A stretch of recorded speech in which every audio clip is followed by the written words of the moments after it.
Selamat datang di kelas virtual yang kali ini akan membahas tentang Code Conversion Tools atau alat pengkonversi kode dan koneksinya dengan software maupun hardware. Sebelum kita lanjut, pastikan kalian sudah klik tombol subscribe untuk selalu update video dari channel ini.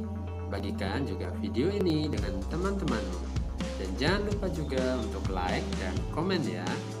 So, let's go! Sebelum kita mulai, yuk kita ingat lagi pembahasan sebelumnya tentang OS. Masih ingat kan dengan strukturnya? So, kalau sudah ingat, lalu muncul pertanyaan, bagaimana sih program yang kita tulis itu bisa dimengerti oleh komputer dan perangkat lainnya? Emang bahasanya sama ya? Yap, benar banget. Pertanyaan ini layak dimunculkan, khususnya buat anak IT yang akan belajar coding. Dari kode atau sintak ataupun perintah yang kita tulis, apakah langsung bisa menjadi tampilan di monitor atau apakah bisa langsung menjadi suara di speaker? Video ini akan membahas bagaimana proses ini dilakukan. So, untuk dapat dimengerti hardware atau perangkat keras, maka kode program harus diterjemahkan terlebih dahulu.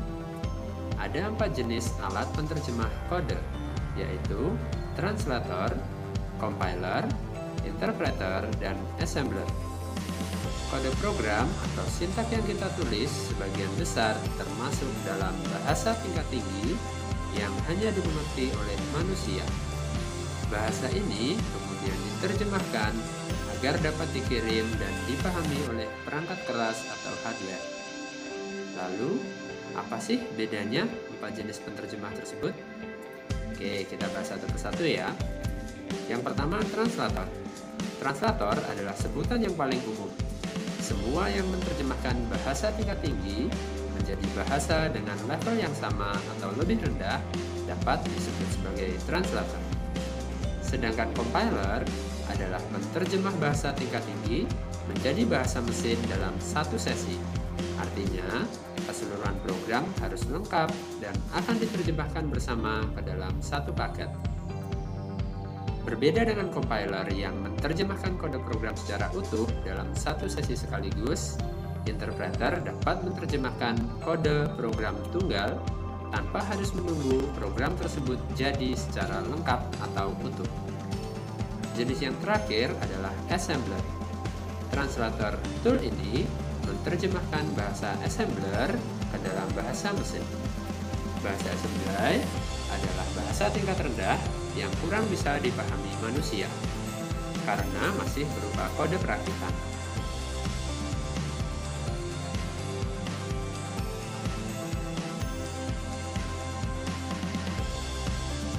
Lalu, apa dan bagaimana hubungannya dengan software dan hardware yang digunakan ya?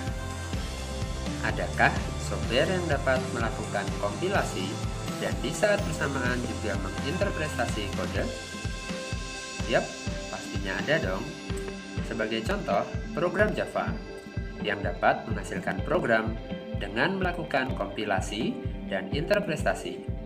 Berikut adalah gambaran perjalanan ide hingga menjadi program yang dapat dijalankan. Dalam pemrograman menggunakan platform Java, terdapat 3 bagian utama, yaitu JDK, JRE, dan JVM. Java Development Kit atau JDK adalah lingkungan untuk mengembangkan aplikasi dan applet Java. JDK berisi JRE dan tools pengembangan seperti Java dan lain sebagainya.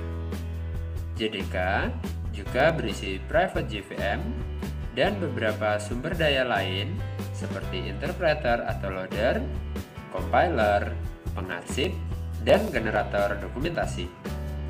Java Runtime Environment atau JRE adalah seperangkat tool software yang digunakan untuk mengembangkan aplikasi Java dan menyediakan lingkungan runtime.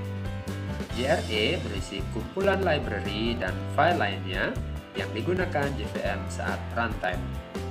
Sedangkan JVM atau Java Virtual Machine adalah mesin virtual yang menyediakan lingkungan runtime untuk menjalankan bytecode Java. JVM disebut virtual mesin karena tidak ada secara fisik. JVM juga bisa menjalankan program yang ditulis dalam bahasa lain dan dikompilasi ke bytecode Java. JVM tersedia untuk banyak platform perangkat lunak dan perangkat keras.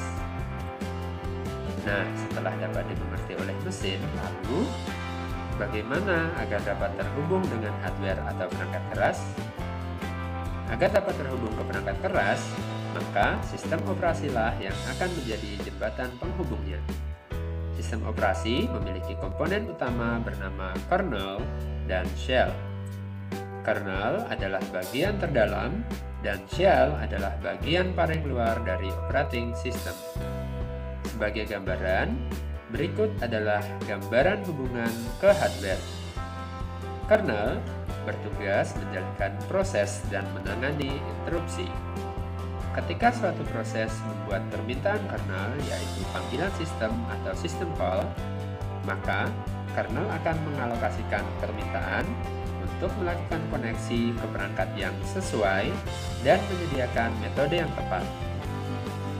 So, it's time for bonus point. Ada dua jenis software berdasarkan keterkaitannya dengan operating system. Apakah kamu pernah tahu tentang software yang tergantung pada OS-nya? Atau software yang tidak tergantung pada OS-nya? Coba cari dengan teliti di komputer kalian masing-masing. Yang manakah software yang tergantung dan yang manakah yang tidak tergantung pada operating systemnya? Tuliskan jawabanmu di kolom komentar video ini dan kirim file lengkapnya pada link assignment yang telah tersedia. So, selamat berburu bonus point.